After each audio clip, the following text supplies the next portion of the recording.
नमस्कार मित्रों, ऑप्टिक्स के इस नए वीडियो में आपका फिर से स्वागत है। और पिछले वीडियो में हमने तरंगाग्र यानी वेव फ्रंट के बारे में पढ़ा और जितने भी सिद्धांत हैं तरंग सिद्धांत को लेकर या फिर कणिका सिद्धांत को लेकर वो सारे हमने कंप्लीट किए हैं। और उसके बाद तरंगाग्र यानी वेव फ्रंट के जो टाइप्स होते हैं, उनके जो प्रकार होते हैं, उनके बारे में भी हमने पढ़ा है।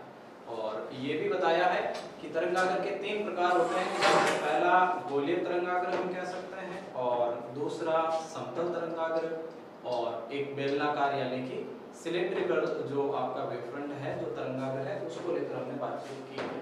आज तरंगाग्र को ही हम आगे बढ़ाते हुए ये जानना चाहेंगे कि समतल तरंगाग्र के लिए प्रिज्म का क्या व्यवहार होगा, उत्तल लेंस का क्या व्यवहार होगा, या अवतल दर्पण का क्या व्यवहार होगा। यदि अवतल दर्पण पर कोई तरंगाग्र आ रही है या फिर उत्तल लेंस पे कोई तरंगाग्र आ रही है, तो वो किस प्रकार से अपना व्यवहार दर्शाएगी, वो चीजें हम आज यहाँ पे डिस्कस करेंगे। तो सबसे पहले मैं प्रिज्म को लेता हूँ। यदि कोई प्रिज्म ये इस तरीके से व्यवस्थित है और यदि समतल तरंगाग्र इस पे आ रहा है, जैसे वो यदि इस रूप में कोई समतल तरंगाग्र है तो तरंगे सारी सीधी होगी, और तरंगाग्र तब ही बनेगा जब सारी तरंगे समान कला में होगी।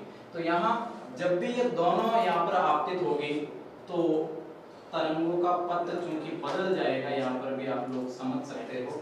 तो अब ये तरंगाग्र इस रूप में होगा, यानी जब भी प्रिज्म में से तरंगाग्र गुजरेगा, हमें पता है कि जब तरंगे प्रिज्म में से गुजरती है तो वो भी अपने पथ से विचलित तो हो ही जाती है अपवर्तन होने के साथ। तो तरंगाग्र इस तरीके से ये व्यवहार दर्शाएगा। अच्छा, दूसरी बात कि यदि उसे उत्तल लेंस से गुजारा जा रहा है, यदि किसी तरंगाग्र को, किसी वेव फ्रंट को उत्तल लेंस से गुजारा जा रहा है, तो व्यवहार क्या होगा, वो बात भी हमें समझनी चाहिए। तो ये आपके सामने कोई उत्तल लेंस है और यदि इस उत्तल लेंस पर कोई समतल तरंगाग्र आपतित हो रहा है, जैसे ये कोई तरंगों का समूह है, तो असल में होगा क्या, क्योंकि ये जो उत्तल लेंस है इसका गुण है कि अपने पृष्ठ पर आने वाली सभी किरणों को एक बिंदु पे केंद्रित करता है। तो बस वही व्यवहार ये दर्शाएगा और क्या करेगा कि समतल तरंगाग्र को जब भी अपवर्तन हो जाएगा तो उसके बाद ये समतल ना रह करके ये गोलीय हो जाएगा, यानी अपने रास्ते से क्या हो जाएगा, भटक जाएगा। और ये तरंगाग्र अब की बार कैसा हो गया, गोलीय। यानी अपवर्तन से पहले अगर देखा जाए तो यही तरंगाग्र समतल था, हमने इसे समतल तरंगाग्र माना था।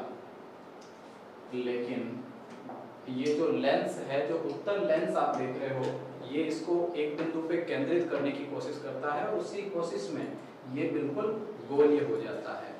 और यही अगर अप्लाई करें अवतल दर्पण के लिए तो फिर क्या होगा, स्कीम ये हो जाएगी। ये आपका कोई अवतल दर्पण है, कोई मिरर है पॉलिश किया हुआ, और यदि इसके पृष्ठ पर कोई समतल तरंगाग्र आपतित हो रहा है, ये इस तरीके से, तो चूंकि हमें पता है कि भी दर्पण है, इसलिए ये रिफ्लेक्शन करेगा, परावर्तन करेगा, और उसी परावर्तन के दौरान किरणें टकराएगी और इस तरीके से वापस लौटने की कोशिश करेगी और लौटेगी।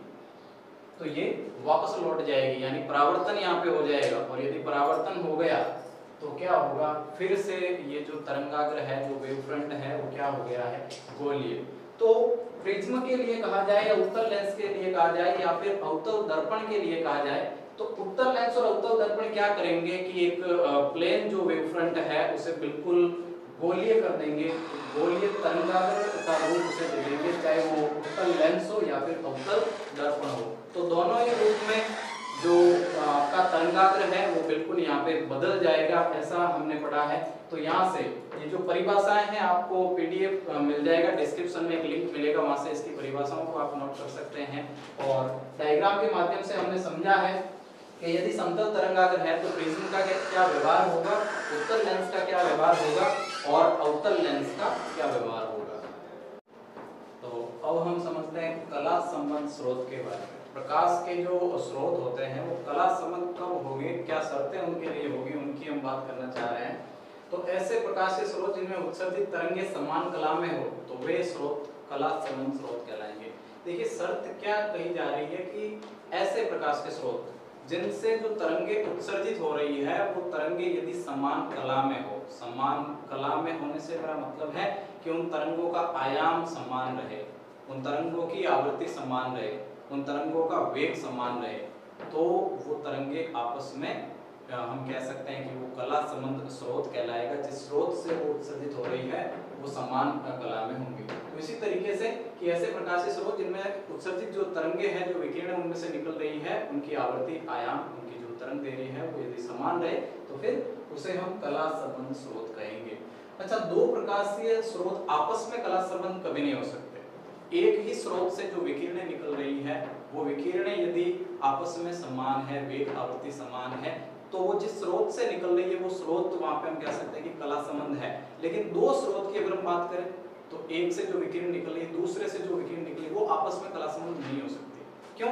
क्योंकि किन्हीं भी दो जो स्रोत है, दो स्रोतों से एक ही टाइम पे विकिरणों का उत्सर्जित करवाना असंभव है, और इसीलिए ये बिल्कुल भी नहीं हो सकता कि दो स्रोत आपस में कला संबंध हो। और अब यदि कला संबंध स्रोत प्राप्त करने हैं तो उनके लिए क्या विधियां रहेगी? तो उसके लिए भी हम कह सकते हैं कि तरंगाग्र विभाजन के द्वारा जो तरंगाग्र आपतित करवाया जा रहा है किसी पृष्ठ पे, उस तरंगाग्र का अपवर्तन करवाकर या परावर्तन करवाकर कुछ ऐसा करे कि वो क्या हो जाए, वो आपस में कला संबंध हो जाए। तो इसी तरीके से कला संबंध स्रोत तैयार किया जा सकता है, उस प्रकार से स्रोत को कला संबंध बनाया जा सकता है। कैसे? कि जो भी तरंगाग्र आ रहा है, जो तरंगाग्र आपतित हो रहा है, उसे आंशिक परावर्तन करवाए, हल्का परावर्तन करवा दे या फिर क्या करवा दे, अपवर्तन, तो वो स्रोत क्या हो सकता है, कला संबंध हो सकता है। ये इसकी पहली विधि है। और ये जो मैं आपको यहाँ पे बता रहा हूँ, जो पहला यहाँ पे कि तरंगाग्र विभाजन के द्वारा हम संबंध, कला संबंध स्रोत इसे बना सकते हैं, ये बात बिल्कुल तय है। तो ये जो कंप्लीट इसका जो डेरिवेशन है या इसकी जो परिभाषा है वो हम यंग के दिशलेख प्रयोग में पढ़ेंगे। इसको यंग का जो प्रयोग आएगा आगे उसमें हम डिस्कस करेंगे। फिलहाल के लिए बस इतना याद रखिए कि आंशिक परावर्तन या अपवर्तन जब तरंगाग्र का करवाया जाएगा तो जो स्रोत होगा वो कला संबंध हो सकता है। उसके बाद दूसरी विधि है कि आयाम के विभाजन के द्वारा, अब तरंग का आयाम जो होता है उसके विभाजन के द्वारा हम जो है स्रोत को कला संबंध बना सकते हैं। किस तरीके से? पहले आप ये समझिए कि तरंग का आयाम होता क्या है। तो जैसा कि हम किसी भी तरंग की मूल स्थिति प्राप्त करने के लिए ये बनाते हैं, और यहाँ ये जो लाइन आपको नजर आ रही है साम्य अवस्था हम कह सकते हैं या फिर इसे जीरो लाइन कह सकते हैं। तो कोई भी तरंग इस तरीके से दोलन करती हुई जब गति करती है तो उसके दोलन के दौरान ये जो जीरो लाइन आप देख रहे हो, यहाँ पे ये जो मूल स्थिति आप देख रहे हो, इस मूल स्थिति से यहाँ जो ये मैक्सिमम विस्थापन है, अधिकतम जो विस्थापन है A, इसे हम कहेंगे किसी भी तरंग का आयाम। तो यहाँ ये जो मैक्सिमम विस्थापन है यहाँ भी हो सकता है, ये तरंग के लिए तरंग की स्थिति है, तरंग कहलाता है, और ये किसी भी तरंग के लिए गर्त की स्थिति है जो गड्ढेनुमा है। तो यहाँ भी इसका जो मैक्सिमम विस्थापन रहेगा हम कह सकते हैं उसे भी आयाम, और आयाम को हमेशा ही रिप्रेजेंट करते हैं हम A के द्वारा।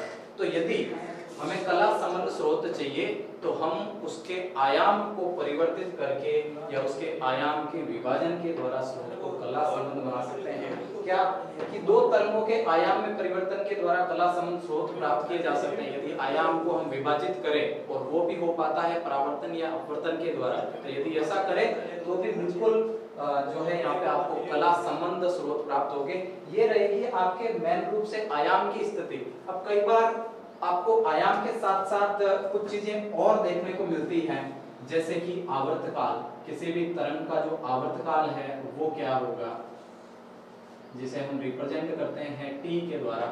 तो ये आवर्तकाल, जैसा कि आप देख रहे हो तरंग ये जो जीरो लाइन है, जीरो लाइन से दोलन करते हुए गति कर रही है।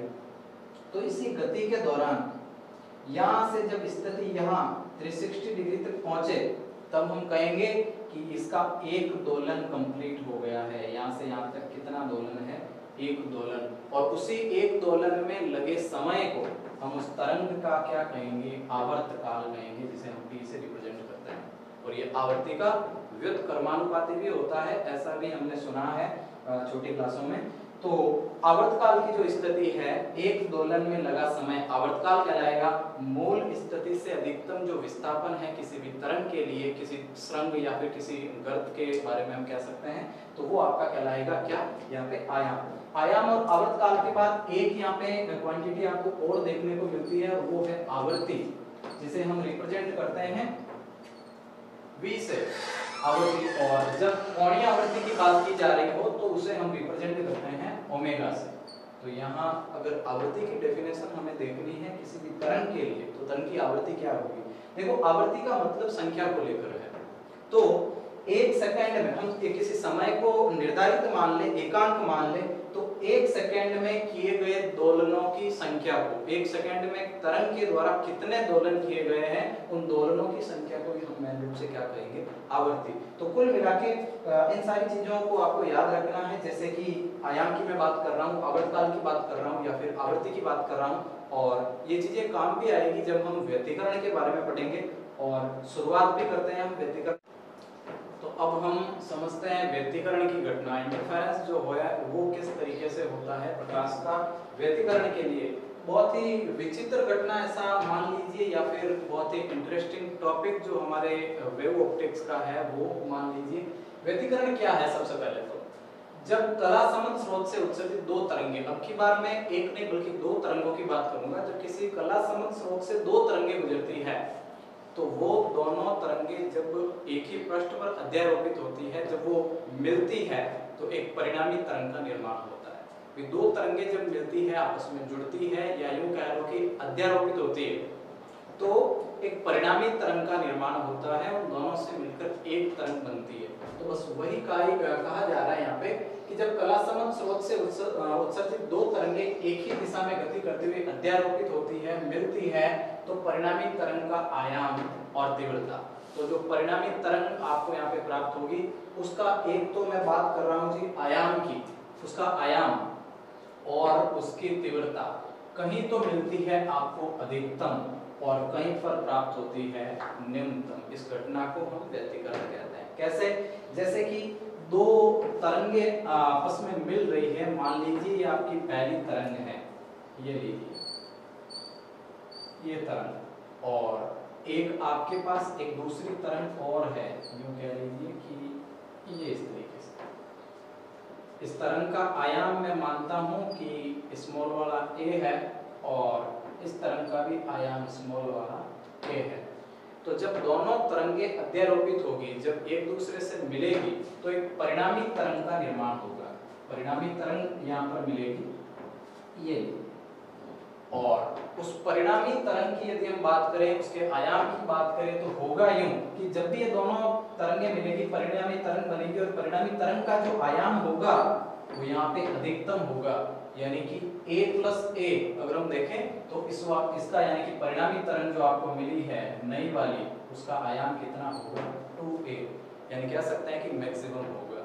जब दोनों तरंगे आपस में मिलेगी तो उनका आयाम कह लीजिए, या फिर उसका वेग कह लीजिए, उसकी तरंग दैर्घ्य कह लीजिए, तो उन सब चीजों में फर्क तो आएगा ही, साथ ही आयाम क्या हो जाएगा, यहाँ पे दुगना हो जाएगा, या आयाम की मैक्सिमम कंडीशन हम यहाँ पे कह सकते हैं कि आयाम बिल्कुल मैक्सिमम हो जाएगा। और एक घटना ये भी हो सकती है कि आयाम क्या हो जाए, न्यूनतम हो जाए, या उसकी तीव्रता क्या हो जाए, न्यूनतम। तो कभी कभार ऐसा भी होता है कि यदि ये तरंग इस तरीके से, मान लो पहली तरंग है और एक आपके पास दूसरी तरंग और है, और जब भी इसकी परिणामी तरंग आपको प्राप्त होगी, परिणामी तरंग, तो उसका आयाम आपके पास न्यूनतम होगा।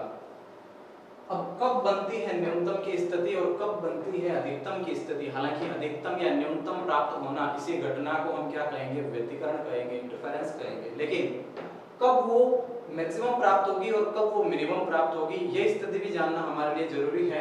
तो जानिए कि अधिकतम कब होगी, जब दो तरंगे आपने जो ली है, वो दोनों तरंगे यदि अगर समान कला में है, समान कला से क्या मतलब है कि यदि दोनों तरंगे इस रूप में है, ये लीजिए आपकी पहली तरंग और ये इसी तरीके से दूसरी तरंग, अगर समान कला में है, इसके श्रृंग में इसका श्रृंग व्यवस्थित हो रहा है इसके गर्त में इसका गर्त, खड्डे के अंदर खड्डा व्यवस्थित हो रहा है और इसके सुरंग के अंदर क्या व्यवस्थित हो रहा है, सुरंग। तो हम कहेंगे कि दोनों तरंगे जो है वो क्या है, समान कला में है। दोनों तरंगे समान कला में है और जब दोनों तरंगे समान कला में होगी तो जो आगे परिणामी तरंग होगी उसका आयाम क्या होगा, अधिकतम होगा, उसका आयाम मैक्सिमम होगा। और इसका उल्टा यदि यहाँ पे ये हो जाए कि जो दोनों तरंगे हैं, मान लीजिए ये आपकी पहली तरंग और दूसरी तरंग अगर विपरीत कला में हुई इस तरीके से, यानी इसका सुरंग इसके सुरंग में व्यवस्थित नहीं हो रहा है बल्कि इसके सुरंग के सामने इसका क्या है, गर्त है, तो अगर स्थिति ऐसी बने तो हम कहेंगे समान कला में नहीं बल्कि कौन सी कला में है, विपरीत कला में है। और जब दो तरंगे विपरीत कला में होती है तो आगे जाकर उनकी जो परिणामी तरंग हमें प्राप्त होगी उस परिणामी तरंग के लिए अब की बार आयाम और तीव्रता का मान क्या होगा, न्यूनतम होगा। आयाम और तीव्रता क्या होगी, न्यूनतम। तो इस तरीके से व्यतिकरण होता है। जब भी दो तरंगे आपस में अध्यारोपित होती है तो एक परिणामी तरंग का निर्माण होगा और उस परिणामी तरंग की तीव्रता और आयाम एक बार अधिकतम मिलेगा और एक बार न्यूनतम मिलेगा। तो ये स्थिति बनती है व्यतिकरण के लिए। अब समझिए कि व्यतिकरण दो प्रकार का होता है, एक तो संपोषी व्यतिकरण और दूसरा विनाशी व्यतिकरण। संपोषी व्यतिकरण और विनाशी व्यतिकरण। देखिए जब भी दो तरंगे अध्यारोपित होगी और अगर उसके सुरंग में सुरंग और गर्त में गर्त व्यवस्थित हो गया तो आगे जाकर हमें आयाम और तीव्रता क्या मिल जाएगी, अधिकतम। और जब जब आयाम और तीव्रता अधिकतम मिलेगी तो हम कहेंगे कौन सा व्यतिकरण हुआ है, संपोषी व्यतिकरण हुआ है, ठीक है ना। और इसका जस्ट उल्टा कि यदि तरंगे विपरीत कला में हुई, यदि तरंगे क्या हुई, विपरीत कला में, तो आगे जाकर के परिणामी तरंग जो है उसकी तीव्रता और उसका आयाम क्या मिलेगा, न्यूनतम मिलेगा। और तब हम कहेंगे कि कौन सा व्यतिकरण हुआ है, विनाशी व्यतिकरण। तो व्यतिकरण दो प्रकार का होता है, संपोषी व्यतिकरण और विनाशी व्यतिकरण। संपोषी व्यतिकरण के दौरान जो परिणामी तरंग है उसका आयाम और तीव्रता मैक्सिमम प्राप्त होती है और विनाशी व्यतिकरण के अंतर्गत एक परिणामी तरंग का जो आयाम है या फिर जो उसकी तीव्रता है वो हमें न्यूनतम मिलती है। अब व्यतिकरण होने के लिए भी कुछ शर्तें हैं। व्यतिकरण कब होगा, हर एक कंडीशन में व्यतिकरण भी नहीं होगा, इस बात का ख्याल रखें। व्यतिकरण के लिए शर्तें हैं कि दोनों तरंगों की दिशा समान होनी चाहिए, पहली बात तो ये। अब एक तरंग इधर जा रही है और दूसरी तरंग इसकी विपरीत दिशा में जा रही है तो व्यतिकरण का होना संभव नहीं है, इस बात का ध्यान रखें। दूसरी शर्त कि दोनों तरंगों का आयाम भी क्या होना चाहिए, समान होना चाहिए। आयाम समान है तभी व्यतिकरण हो पाएगा, अन्यथा ऐसी स्थिति बनेगी ही नहीं व्यतिकरण की। तो फिर क्या मैक्सिमम रहेगा और क्या मिनिमम रहेगा। देखिए तीसरी इसकी शर्त है कि दोनों तरंगों की आवृत्ति भी समान होनी चाहिए। दोनों तरंगों की जो आवृत्ति है वो भी समान होनी चाहिए। कुल मिलाकर दोनों तरंगे ही आपस में समान होनी चाहिए, उसकी आवृत्ति ले लो या उसका आयाम ले लो या उसका वेग ले लो।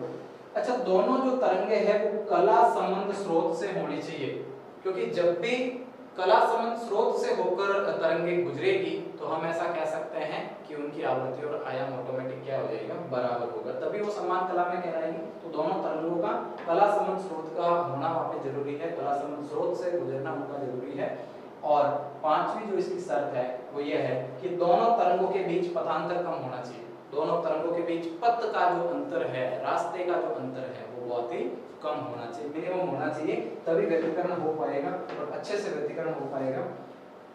छठवीं शर्त है कि यदि तरंगे ध्रुवित है तो ध्रुवण तल एक ही होना चाहिए। अब एक जैसे जिस प्रकार से व्यतिकरण एक प्रकाश की घटना है, जैसे परावर्तन एक प्रकाश की घटना है, ठीक उसी तरीके से ध्रुवण भी एक प्रकाश की घटना है।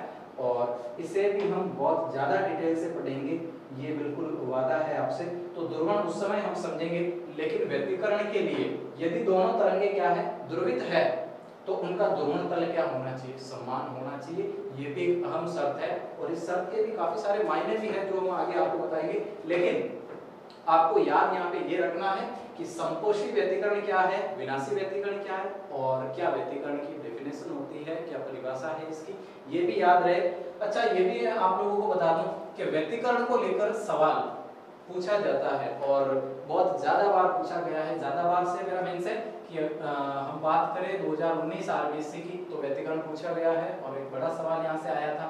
सन 2017 में भी आया था, इससे पहले 16 में भी आया था। तो आपको ध्यान रखना है कि व्यतिकरण को लेकर हर बार सवाल पूछा जाता है, यानी एग्जामिनर ये जानना चाहता है कि वास्तव में इस इंपॉर्टेंट घटना को आप पहचानते हो या नहीं पहचानते। तो याद रखें। अब हम करेंगे व्यतिकरण का गणितीय विश्लेषण, उसके डेरिवेशन के बारे में देखेंगे। तो 11वीं क्लास में आपने अनुप्रस्थ तरंग का व्यापक समीकरण तो पढ़ा ही होगा और बहुत सिंपल भी है। विस्थापन के पदों में ऐसा हम कह सकते हैं y = a sin omega t। अच्छा, इस समीकरण से, इस तरंग समीकरण से मैं आपको परिचित करवा देता हूँ कि यहाँ जो a लिखा है वो a यहाँ पे क्या है, आयाम, a आयाम है। और उसके बाद यहाँ आप ओमेगा t देख रहे हो और ओमेगा तो आप पहचान गए होंगे कि ये क्या है, कोणीय आवृत्ति। ओमेगा यहाँ पे कोणीय आवृत्ति, वो आवृत्ति होती तो हम इसे v से रिप्रेजेंट करते हैं, लेकिन कोणीय आवृत्ति है तो यहाँ ये रहेगा। अच्छा, एक स्थिति में आपको और बता दूं कि फाई जो यहाँ पे है वो है कलांतर, फाई कलांतर है यहाँ पे, लेकिन आगे हम देखेंगे फाई की कंडीशन। तो फिलहाल ये ओमेगा टी यहाँ पे जो लिखा पड़ा है इसे हम कहते हैं किसी भी तरंग की कला, और फाई रहेगा कलांतर, ठीक है ना। तो y = a sin ओमेगा जैसी समीकरण तो आपने पढ़ी होगी। मैं यहाँ पे मान के चलता हूं कि माना दो तरंगे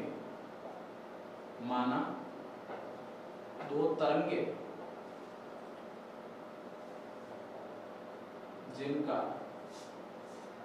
व्यापक समीकरण, माना दो तरंगे जिनका व्यापक समीकरण, और तरंगे भी मैं मान लेता हूं कि पहली आपके पास y1 है और दूसरी y2 है, बिल्कुल तय।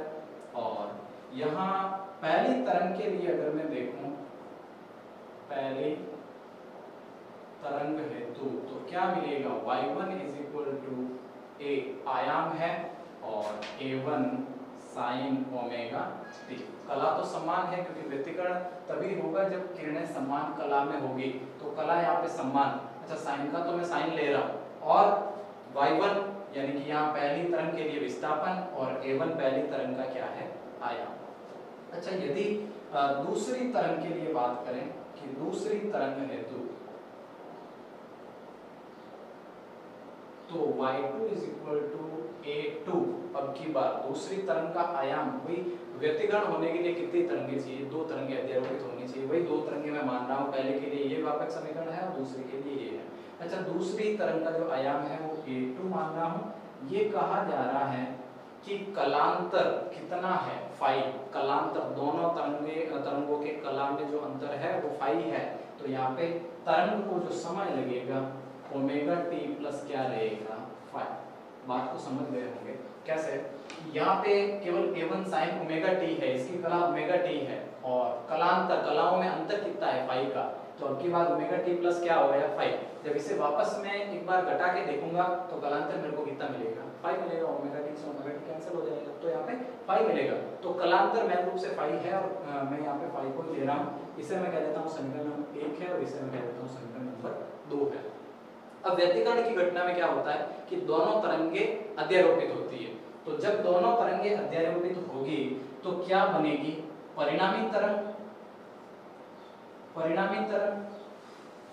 और परिणामी तरंग के लिए अगर समीकरण देखा जाए तो क्या होगा, y1 + y2। यानी अब की बार दोनों को क्या करना पड़ेगा, जोड़ना पड़ेगा। तो जोड़ के देखते हैं, मान रखते हैं। तो यहाँ पे क्या मिलता है, a1 sin ओमेगा t, और आपके पास मिलता है यहाँ पे a2 sin omega t plus क्या मिलता है, फाई। ये स्थिति होती है। अगर आप देखो तो sin a + b, sin a + b, और sin a + b का फॉर्मूला तो आपने देखा होगा, लिख देता हूँ एक बार। sin a + b की जो स्थिति है वो आपके sin a + sin a cos b plus cos a और sin b के बराबर होती है। तो ये अगर फॉर्मूला यहाँ पे अप्लाई करें तो स्थिति क्या बनेगी, देखिए जरा। sin a + b, यहाँ ये तो मैं सेम का सेम ऐड कर रहा हूँ और उसके साथ इसे मैं इस फॉर्म में व्यवस्थित कर रहा हूँ। तो ये लिखिए a1 sin omega t, a1 sin omega t, ये आपके पास प्लस है और साइन ए यानी साइन ओमेगा टी, और क्या है मेरे पास कॉस बी यानी कि कॉस क्या हो जाएगा फाई हो जाएगा, कॉस फाई, और उसके बाद प्लस कॉस ए हो जाएगा यानी कि कॉस ओमेगा टी, और प्लस क्या हो जाएगा साइन और क्या हो जाएगा फाई। तो ये स्थिति होगी इसके लिए, ऐसा हम कह सकते हैं, और y के लिए y के इक्वल में होगी। यहाँ अगर देखा जाए तो साइन ओमेगा टी और साइन ओमेगा टी, यदि मैं क्या करूँगा बाहर निकालूंगा, इसे बाहर निकालेंगे तो क्या हो जाएगा, स्थिति फिर से क्या हो जाएगी चेंज हो जाएगी, ठीक है ना।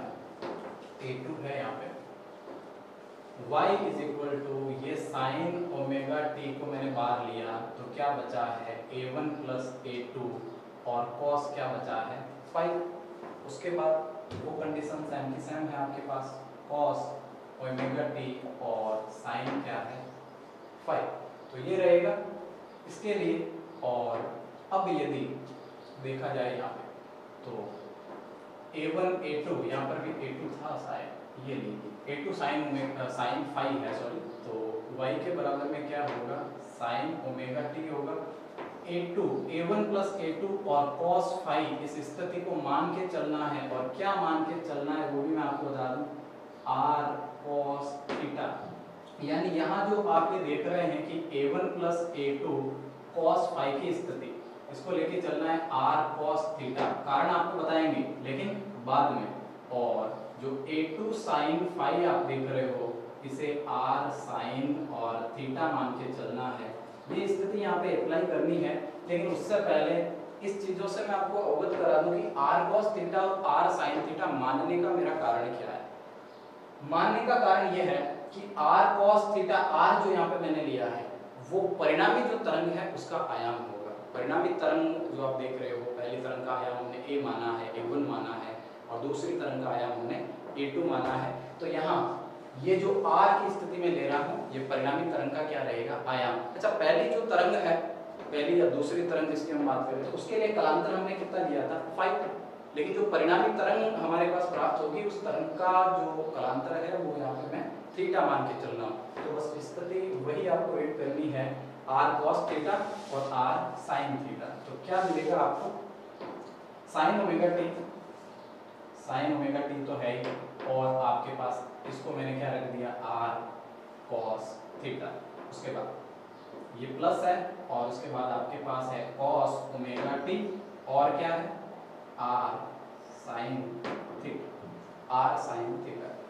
sin omega T r cos theta, cos omega T और r sin थीटा। यहाँ से अगर मैं r को कॉमन निकालूं तो क्या मिलेगा, ये r हो गया जी बाहर, तो क्या मिला है आपको sin omega T cos theta और cos ओमेगा टी, और क्या है आपके पास r बाहर आ गया तो sin थीटा, ये स्थिति मिली है।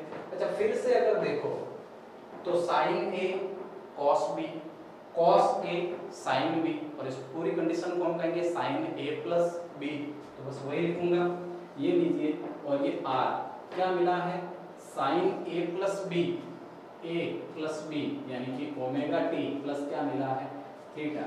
तो sin omega t plus theta किसके बराबर में y यानी विस्थापन के पदों में जो समीकरण आपको मिला है, हम कहेंगे कि नई जो तरंग है, यानी कि दोनों तरंगों के बाद जो परिणामी तरंग आपको प्राप्त होती है उस परिणामी तरंग के विस्थापन का जो समीकरण है वो आपको मिलेगा y = r sin omega t plus theta.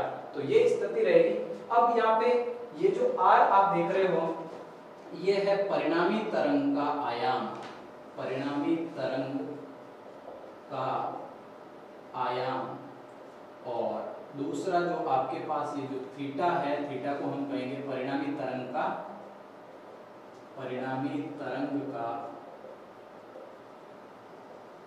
कलांतर, परिणामी तरंग का जो कलांतर है वो रहेगा, ठीक है ना। और यहाँ पर आपके पास ओमेगा टी तो कला है ही, थीटा हमने ले लिया, और y जो है वो परिणामी तरंग का क्या है विस्थापन, परिणामी तरंग का विस्थापन ये रहेगा। तो ये समीकरण है। अब यहाँ से r का मान क्या होगा, अच्छा r जब निकालने का कहे न्यूमेरिकल क्वेश्चन में तो हम क्या करेंगे, अच्छा जब भी हमें थीटा निकालने को कहे तो हम क्या करेंगे, थीटा का मान कितना होगा वो सारी चीजें हम देखेंगे। फिलहाल मैं आपको इतना बता देता हूँ कि यहाँ पर जो आपने a1 plus a2 cos phi को r cos थीटा माना है, इसे आप समीकरण a मान के चलोगे, और a2 sin थीटा और r sin थीटा माना है, इसे समीकरण कौन सा मान के चलोगे, b। और a और b समीकरण के द्वारा हम यहाँ पे थीटा का मान भी निकालेंगे। असल में जो परिणामी तरंग है उसका कलांतर, उसकी जो कला कोण है, कला कोण हम उसे कहेंगे, तो वो कला कोण यहाँ पे कितना प्राप्त होगा, थीटा का मान इन्हीं दो समीकरणों के द्वारा हम निकालेंगे। अब यहाँ ये जो थीटा है हमें निकालना है, परिणामी जो तरंग है उसका कला कोण, तो कला कोण की मैं यहाँ पे बात कर रहा हूँ। तो कला कोण निकालने के लिए मैं यहाँ पे क्या करूंगा, समीकरण बी में भाग लगा दूंगा एक, सिंपल सी कहानी है, कोई यहाँ पे बात है ही नहीं। तो बी में एक का भाग लगाएंगे तो r sin थीटा आपके पास है और r cos थीटा आपके पास है। उसके बाद r sin थीटा और r cos थीटा, यानी हम कह सकते हैं ऐसा कि a1 प्लस a2 cos और फाई है बटे a2 और क्या है sin फाई है, ठीक है। यहाँ पे समीकरण बी में समीकरण ए का आपने भाग लगाया है तो ये होगा a2 sin फाई, बी में ए का जब लगाओगे तो आपको ये मिलेगा a2 cos और फाई। अच्छा r से r तो कैंसिल हो ही जाना है, sin और cos को मिला के क्या हो जाएगा tan और थीटा हो जाएगा, यहाँ पे a2 sin फाई मिलेगा और a1 प्लस a2 और क्या मिलेगा cos फाई। अच्छा जब भी tan को इधर पक्षांतर कर दोगे तो tan यहाँ से हट करके थीटा का मान क्या आ जाएगा tan इनवर्स, और ये तो कुल मिला के जब भी आंकिक प्रश्न में आपको थीटा निकालने को बोल दिया जाए तो आप इस तरीके से उसको लोगे। तो यहाँ पे थीटा की हम बात कर चुके हैं, विस्थापन का समीकरण हम निकाल चुके हैं। आगे हम देखेंगे r का समीकरण अगले वीडियो में, क्योंकि वीडियो ज़्यादा लंबा ना हो जाए इसलिए हम इसे शॉर्ट करने की कोशिश करेंगे। और स्थितियों को समझने के लिए भाई जितनी भी डेरिवेशन चल रही है, वेव ऑप्टिक्स जो चैप्टर आपका चल रहा है, तो समझने के लिए आपको पीछे वाले वीडियो ज़रूर देखना चाहिए। और जो लोग भी चैनल पे नए हैं, जिन्होंने पीछे वाले वीडियो नहीं देखे हैं, वो जाकर के पिछले वाले वीडियो देखें, उसके बाद आपको कहानी अच्छे से समझ में आएगी। पढ़ते रहिए।